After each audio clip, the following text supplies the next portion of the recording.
በሬዎቹ ከገቡ ኦልሞስት አሁን እነዚህኞቹ 2 ወር ከምናምን ቢሆናቸው ነው። ኧረ እባክህ መጠናቸው ምን ያህል ነበር? አሁን ምን ያህል ጨመሩ ከመጡ ጊዜ ጀምሮ? ያው አንዳንዶቹ ቶሎም ለውጥ ያመጣሉ፣ ያልተነሱም አሉ። ያው የሚፈልገው ለውጥ ያላመጡ አሉ።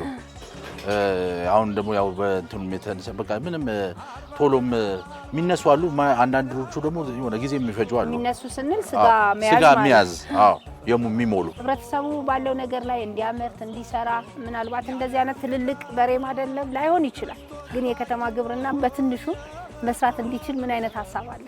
የግብርና ስራ ያው ብዙ ጊዜ ወጣ ተብሎ ስለተለመደ የከተማ ሰው ደግሞ እንደዚህ አይነት ነገር ስላለመደ ያው ትልቅ ከባድ ነገር ይመስለዋል። ግን ገብተሽ ስታየው ግን ደስ ይላል። እንስሳ ጋር መዋል ራሱ አንዱ ደስታ ነው። ስለዚህ መስራት ይቻላል።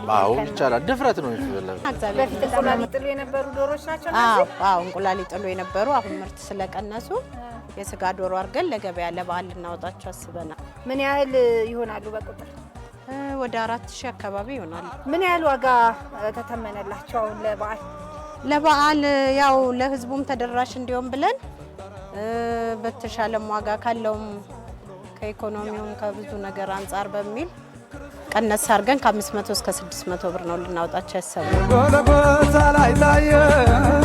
ምን አይነት ምቹ አጋጣሚዎች አሉ እንደ ከተማ በዚህ ስራ ላይ ለመሰማራት? በተለይ አሁን ላይ ለመስራት ጥሩ ነው። መንግስትም አሁን ባለው ነገር የከተማ ግብርናን እያበረታታና ድጋፍ እያደረጉም ስለሆነ አሁን እኛም በወረዳም በተለያየ እንትን ድጋፎች እያደረጉልን የሙያ እገዛ የምትፈልጉትን ነገር ልናግዛችሁ እንችላለን እያሉ እየመጡ እየጎበኙን ስላለ አሁን ጥሩ ነው ያለው። በጣም ከበፊቱ በጣም የተሻለ ሁኔታ ነው ያለው።